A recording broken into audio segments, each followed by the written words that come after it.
வாழ்வின் வசந்தம் கிராமத்திலே என்று மண்ணின் மனம் கமிழ மகிழ்ச்சியோடு தமிழில் பேச வருகின்றார் அன்பு தம்பி ரவிக்குமார். உங்கள் கைத்தட்டலோடு. உலகத் தமிழர்கள் அத்துணை பேருக்கும் ஜெயா தொலைக்காட்சியின் வாயிலாக தைத்திருநாள் நல்வாழ்த்துக்களை அன்போடு தெரிவித்து மகிழ்கிறேன். போற்றுதற்குரிய நடுவர் பெருந்தகை உள்ளிட்ட பேச்சாளர் பெருமக்களுக்கும் முன்னமர்ந்தும் இல்லத்தின் கண்ணமர்ந்தும் இந்த நிகழ்ச்சியை கண்டுகளித்துக் கொண்டிருக்கிற அத்தனை பேருக்கும் பணிந்த வணக்கங்களை சொல்லி, நடுவர் அவர்களே, வாழ்வின் வசந்தம் என்றென்றைக்குமே கிராமத்தில்தான் நிலைத்து நிற்கின்றது. எப்படி என்று கேட்டால், பொங்கல் திருநாள் மட்டுமல்ல, எந்த ஒரு திருநாள் என்று சொன்னாலும் நகர பேருந்துகளே எங்கள் கிராமத்து சாலையை நோக்கித்தான் பயணித்துக் கொண்டிருக்கின்றன. கிராமத்திற்கும் நகரத்திற்குமான அடிப்படை வேறுபாடு என்ன தெரியுமா?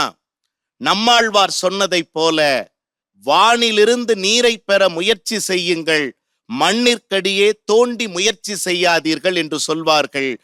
வானிலிருந்து மழை பெற வைப்பது எங்கள் கிராமம். ஆனால் நிலத்தடி நீரை உறிஞ்சி உறிஞ்சி இருக்கின்ற பசுமையையும் வறண்ட தேசமாக மாற்றுவதுதான் இந்த நகர கலாச்சாரம் என்று சொன்னால், இயற்கை தாயின் வசந்தத்திற்கே முற்றுப்புள்ளி வைக்கிற கலாச்சாரம் தான் நகரத்தினுடைய கலாச்சாரம். நடுவர் அவர்களே, எங்க கிராமத்துக்கும் நகரத்துக்கும் இன்னொரு என்ன வித்தியாசம் தெரியுங்களா? கிராமத்துல வயதை பொறுத்து மரியாதை வரும். வயதை பொறுத்து மரியாதை வரும். அண்ணா வந்திருக்காங்க, ஐயா வந்திருக்காங்க, தாத்தா வந்திருக்காங்க, பாட்டி வந்திருக்காங்கன்னு வயதை பொறுத்து மரியாதை வரும்.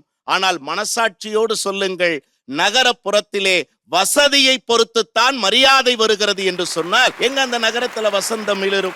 இன்னும் சொல்ல போனால் நடுவர் அவர்களே, எங்கள் கிராமத்து மக்கள் உழைத்து வாழ்கிறார்கள், நகரத்து மக்கள் வாழாமலேயே உழைத்துக் கொண்டிருக்கிறார்கள். மால் முதலாக எப்படி செலவு பண்ணலாம்ங்கிறத யோசிச்சுக்கிட்டு இருக்காங்க. எங்கள் கிராமத்தில் தான் எப்படி சேமிக்கலாம் என்பதை யோசித்துக் கொண்டிருக்கிறார்கள். இந்த தலைமுறை வாழ்ந்தா போதும்னு நினைக்கிறது நகர வாழ்க்கை. எல்லா தலைமுறைகளும் வாழ வேண்டும் என நினைக்கிறது தான் எங்களுடைய கிராமத்து வாழ்க்கை. இன்னும் சொல்ல போனா நடுவர் அவர்களே, உணவே மருந்தாய் இருந்தது எங்கள் கிராமத்து வாழ்க்கை. ஆனால் மருந்தே உணவாகி போவதுதான் இந்த நகரத்து வாழ்க்கை அப்படின்னு சொன்னா, அப்பார்ட்மெண்ட் வாழ்க்கைன்னு ஒண்ணு வாழ்றாங்க சார். இந்த அப்பார்ட்மெண்ட்ல எப்படியாவது ஒரு 40 லட்சத்து 50 லட்சத்துல ஏதாவது அவங்களால முடிஞ்ச ஒரு லட்சத்துல ஒரு வீட்டை வாங்குறாங்க. அப்பார்ட்மெண்ட்ல ஒரு பிளாட்டை வாங்குறாங்க. அந்த பிளாட்ல போனா 7வது மாடி 8வது மாடிங்கிறாங்க. அந்த 8வது மாடியில எது சார் உங்க வீடுன்னா இதுதான் உங்க வீடுங்கிறாங்க. இந்த மேல இருக்கிற இந்த மேற்கூரை செவரு அது மேல் வீட்டுக்காரனோட கீழ் செவருங்கிறாங்க. அந்த இந்த கீழே இருக்கிற இந்த பேஸ்மெண்ட் செவரு அப்படின்னா அது கீழ் வீட்டுக்காரனோட மேல் செவருங்கிறாங்க. இந்த பக்கம் இருக்கிற செவரு அந்த பக்க வீட்டுக்காரனோட இந்த பக்க செவரு, இந்த பக்கம் இருக்கிற செவரு இந்த பக்கம் இருக்கிறவனுடைய இந்த பக்க செவரு. அப்போ உனக்கு எதிரா சொந்தம்னா இந்த வெற்றிடம் தான் சொந்தம்ங்கிறான். நடுவர் அவர்களே, வெற்றிடத்தை சொந்தம் கொண்டாடுகிற நகர வாழ்க்கையில் வசந்தம் இல்லை. உள்ள உறவுகளை எல்லாம் வெற்றிடமாக்காமல் எல்லோரையும் வெற்றி பெற வைத்து அதையே தன்னுடைய வெற்றியாக நினைக்கக்கூடிய எங்கள் கிராமத்து வாழ்க்கை தான் வசந்தம் நிறைந்த வாழ்க்கை. நடுவர் அவர்களே, இன்னும் சொல்ல போனா கோலம் குறித்து அழகா சொன்னீங்க.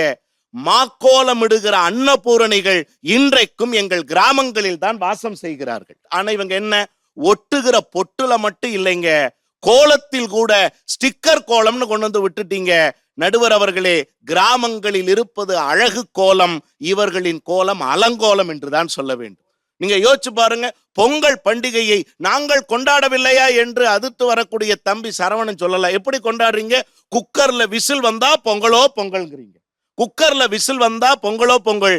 நீங்கள் இன்றைக்கும் கிராமத்திற்கு வந்து பாருங்கள். பொங்கல் திருநாளில் அந்த அழகான பொங்கல் பானையில் பொங்கி வருகிற போது வடக்கே பொங்கினால் வரவு, தெற்கே பொங்கினால் செலவு, கிழக்கே பொங்கினால் மங்களம் அப்படின்னு திசைதோறும் ஒரு சடங்குகளை மிகச் சிறப்பாக தன்னுடைய வாழ்வியலோடு பொருத்தி கொண்டாடுகிற சமூக மக்கள் இன்றைக்கும் கிராமத்திலே இருக்கிறார்கள். நடுவர் அவர்களே, இல்லைன்னு சொல்லிட முடியுமா?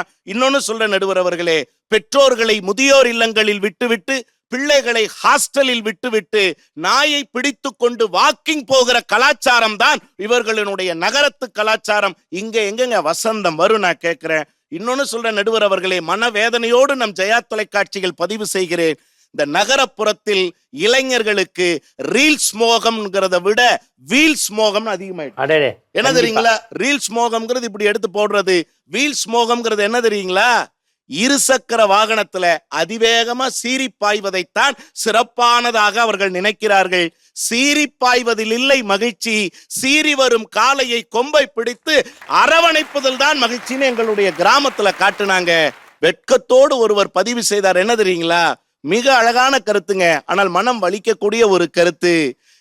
அதிவேகமாக பயணிக்கக்கூடிய இருசக்கர வாகனங்களின் எண்ணிக்கை அதிகரிக்க அதிகரிக்க இளம் வயது கண்ணீரஞ்சலி போஸ்டர்கள் அதிகமாகிக் கொண்டே இருக்கின்றன என்பதுதான் சத்தியமான உண்மை.